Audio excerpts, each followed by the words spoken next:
Warning: Bitag Live Morning caters to mature audiences. Topics discussed are particularly on hot, timely, current issues purposely intended for Filipino viewers and listeners worldwide.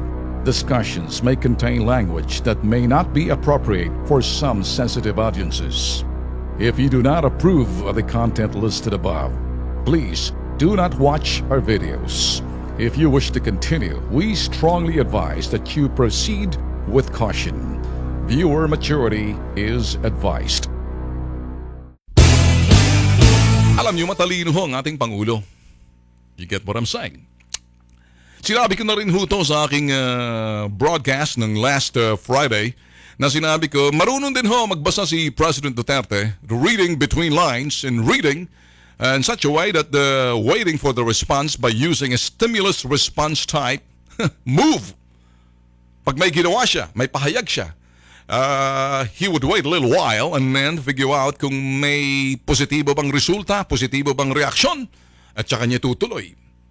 Ganun ho siya. He wants, parang he wants something na parang, am I getting good? Am I, or tsaka ho siya, parang ang style niya ho, he seems to listen to the pulse, yung pulso ng tao. That's the big difference of this president.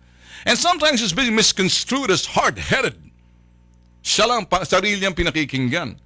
Ano ba pinangako niya, mga boss? Naturalmente, hindi niya makalimutan yung kanyang pinangako ng eleksyon kaya ginagawa niya. Now, ang problema, it's not all the time sa itaas na nakikita ni President Duterte na meron siyang pinagkakatiwalaan. Sabi nga rin ho natin to sa aking previous broadcast. Kung ngayon nanood ho ng aking previous broadcast ng Friday sa aming,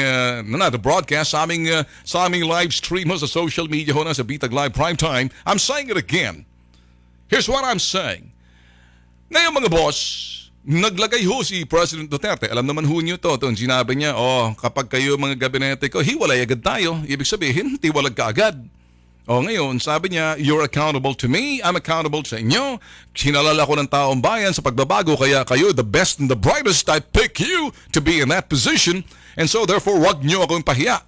Subalit, may mga posisyon na hindi na kay President Digong at tiwala na ho ni President Digong doon sa mga cabinet members niyan, down below, downstream. Maraming mga layers. Paano natin ma-filter? You get what I'm saying? Mga boss. Are you getting a little bit more siguro clearer picture? O hindi pa?